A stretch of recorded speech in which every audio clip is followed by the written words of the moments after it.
Behind every successful man, there is a woman. This is a definite saying, and this is indeed not a myth because this fact has been acknowledged by the great men themselves in the autobiographies. Now, I want to think that I would love to talk about is feminism.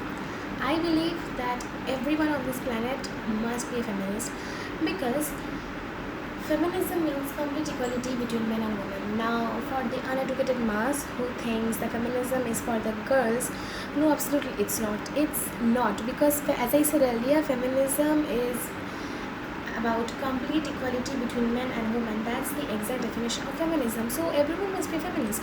Now, some of you might say that, oh, but women already have equal rights. We don't need feminism.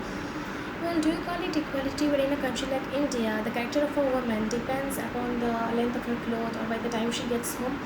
Or suppose in a room there are three guys. The first guy cracks a really sensitive and insulting joke about a woman. The second guy laughs at it, and the third guy just keeps quiet. But sadly, no one protested against it. Stop calling yourself a feminist if you don't know how to speak against the people who crack ill jokes or comments about women.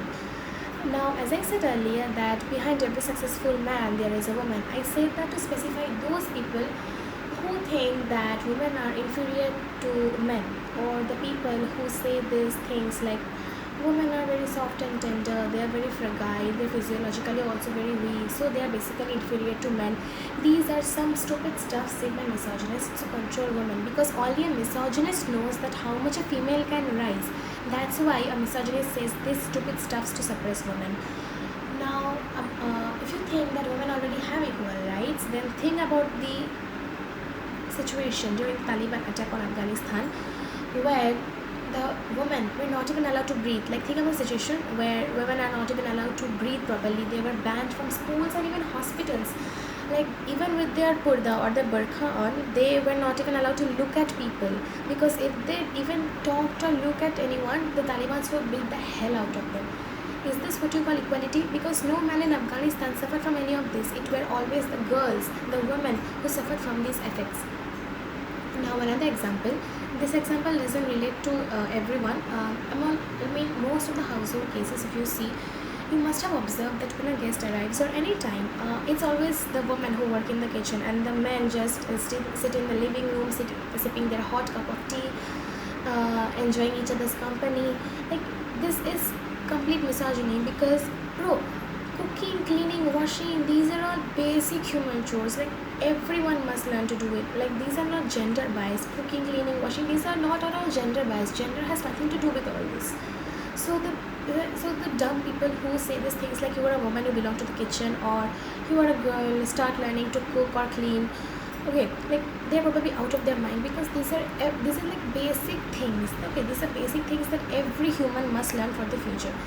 Now, another example. This example is about India. Like, in case of Indian schools, you must have observed that the boys get casual shirt and trousers for as the uniform, whereas in case of girls, they get salwar kameez, or in case of rural areas, uh, sometimes the girls even get saris as the uniforms. But the boys, in case of boys, it's they are keeping it all formal and western, like shirt, trousers, and tie. Whereas in girls, you have to follow tradition.